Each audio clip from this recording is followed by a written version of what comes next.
अस्सलाम वालेकुम स्टूडेंट्स, कैसे हैं आप सब? Hopefully you are doing well. जैसे कि प्रीवियस लेक्चर शॉर्ट क्वेश्चंस का था, तो आपने वो लेक्चर जरूर सीन किया होगा और वहाँ से काफ़ी कुछ आपने सीखा होगा। तो कुछ शॉर्ट शॉर्ट क्वेश्चन से और मेनली आपका जो है वो चैप्टर कवर हो गया होगा। बट अब ऑनवर्ड हमारे पास जो क्वेश्चन आ रहे हैं वो कंस्ट्रक्टिव रिस्पॉन्स क्वेश्चन है, जिसमें से हर चैप्टर में से एक शॉर्ट क्वेश्चन आपको बोर्ड में आना ही आना है। और ये नोट्स के जरिए से ही आपको टीच किया जा रहा है, और नोट्स पता आपको मेरे व्हाट्सएप ग्रुप चैनल से आपको वहां से मिल सकते हैं, तो आप उसको जाके फॉलो करें और मेरे यूट्यूब चैनल को भी साथ साथ सब्सक्राइब करें।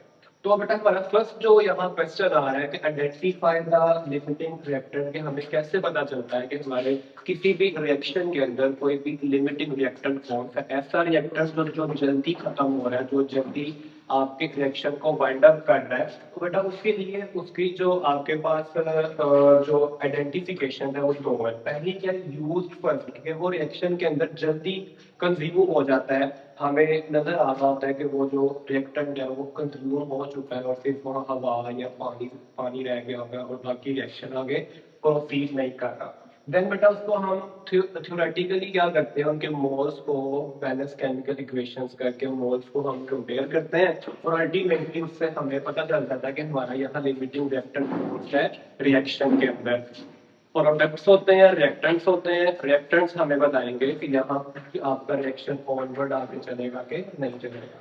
बेटा उसके बाद कहते हैं कि प्योरिटी, आपके पास इंडस्ट्रीज लेवल पे प्योरिटी या केमिकल रिएक्शन के अंदर प्योरिटी जरूरी क्यों है? तो बेटा हमें पता है कि प्योरिटी ही रिएक्शन को इनहेंस करती है, प्योरिटी ही आपके पास उसकी इफेक्टिवनेस को इंक्रीज करती है। अगर हम कोई इंडस्ट्रीज में मेडिसिन की इंडस्ट्री है, लैब है, अगर हम वहाँ प्योरिटी का ख्याल नहीं रखेंगे तो हमारी मेडिसिन जो है वो प्योर नहीं होगी, उनकी डोज इफेक्टिव नहीं होगी और ना वो सेफर फॉर ह्यूमन लाइफ होगी। इसलिए प्योरिटी रखना रिएक्शन के अंदर हमारे लिए मेन पर्पस होता है।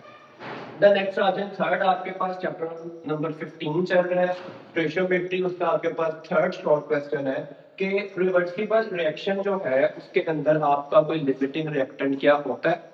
तो बेटा इसका बड़ा ही कॉमन सा एक आपका आंसर निकलेगा कि लिमिटिंग रिएक्टेंट जो है वो हमें रिवर्सिबल रिएक्शन में नहीं मिलता। उसकी वजह क्या है? जैसे लेट्स सपोज मेरे पास अगर हाइड्रोजन दो है और एक मेरे पास जो है वो नाइट्रोजन है, तो हमारे पास लास्ट पे अमोनिया बनेगा। और अगर एक रिवर्सिबल रिएक्शन है तो अमोनिया से वापस हाइड्रोजन और नाइट्रोजन बनेगा, फिर इससे हाइड्रोजन नाइट्रोजन से वापस अमोनिया बनेगा, और ये आपका प्रोसेस ऐसे ही कंटिन्यूटी चलता रहेगा। हमें इसमें लिमिटिंग रिएक्टेंट का अंदाजा नहीं होगा कि इसमें लिमिटिंग रिएक्टेंट कौन सा यूज हो रहा है। तो इसलिए limiting reactant is not for reversible reaction, इसको हम सिर्फ यूज करते हैं इरिवर्सिबल रिएक्शंस के लिए, क्योंकि जब एक बार आपके रिएक्टेंट से प्रोडक्ट्स बनते हैं तो अगेन प्रोडक्ट से रिएक्टेंट नहीं बना रहा, पर हमें वहां से अंदाजा हो जाता है कि कौन सा जल्दी रिएक्टेंट फेडअप हो रहा है और वो प्रोडक्ट बना के दे रहा है। इसलिए यहाँ से हमें लिमिटिंग रिएक्टेंट का पता चलता है इन irreversible reaction, not reversible reaction.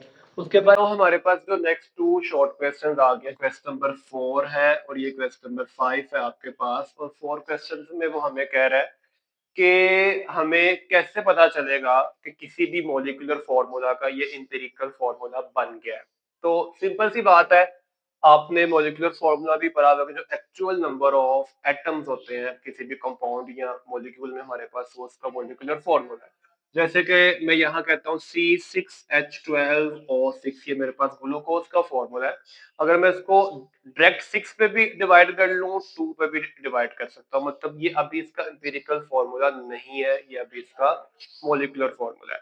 अब मैं इसको 6 पे डिवाइड करता हूँ, 6 1 आर 6, 6 2 आर 12 और 6 1 आर 6, तो मेरे पास आता है H2O। ये 1 लगाए ना लगाए कोई इशू नहीं है, मतलब इसका सबस्क्रिप्ट जो है, सबस्क्रिप्ट अब इससे ज्यादा डिवाइड कॉमन फैक्टर पे नहीं हो रहा।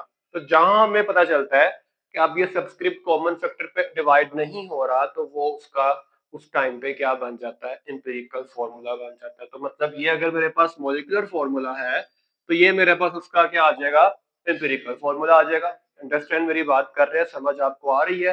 बेटा उसके बाद क्वेश्चन नंबर 5 आपको आ जाएगा। कोई भी क्वेश्चन समझ नहीं आता, आप मुझे नीचे व्हाट्सएप पे भी मुझसे कॉन्टेक्ट कर सकते हैं, इधर यूट्यूब पे भी आप मुझे कमेंट करें, मैं आपका रिप्लाई करूंगा। बेटा आगे आ जाए, molecular formula of a compound के, कंपाउंड का मॉलिक्यूलर फॉर्मूला जो है वो आप कैसे फाइंड आउट करते हैं। अगर आपके पास मॉलिक्यूलर फॉर्मूले के लिए उसके पास कोई एम्पिरिकल फॉर्मूला नहीं है या कोई मोलर मास नहीं है, तो बेटा उसके लिए हम एक पूरा प्रोसेस यूज करते हैं जिसको मास स्पेक्ट्रोमेट्री कहते हैं। मास स्पेक्ट्रोमेट्री बेटा इसके अंदर हम उसके एम्पिरिकल फॉर्मूलाज की जो रेशियोज हैं मोल्स को हम आइडेंटिफाई करते हैं, बाद में उनको हम एवोगैड्रोस के साथ या हम उनके एटम्स के साथ उसको रिजॉल्व करके वहां से हम उसका मोलिकुलर मास जो है वो फाइंड आउट कर रहे होते हैं। इट्स अ लॉन्ग प्रोसेस, लेकिन यहाँ सिर्फ उसने पूछा कि वो कौन सा वे है जिससे हम उसको फाइंड आउट करते हैं, तो वो बेटा आपके पास मास स्पेक्ट्रोमेट्री है। यहाँ आपके शॉर्ट क्वेश्चंस जो हैं वो आपके वाइंड अप होते हैं। कंस्ट्रक्टिव रिस्पांस क्वेश्चन 2 चैप्टर्स हमारे कंप्लीट हो चुके हैं। नो इंशाल्लाह नेक्स्ट जो चैप्टर नंबर 3 स्टार्ट करेंगे। नोट्स ही आपके सामने अवेलेबल हैं। अगर आपको ये नोट्स चाहिए तो आप नीचे व्हाट्सएप पे दिए हुए चैनल को फॉलो करें, वहां मुझसे कांटेक्ट करें, आपको फ्री ऑफ कॉस्ट मिलेंगे अगर आप मेरे यूट्यूब चैनल को सब्सक्राइब करते हैं और मेरी वीडियो को देखते हैं। नेक्स्ट वीडियो के लिए मुलाकात होगी, तब तक के लिए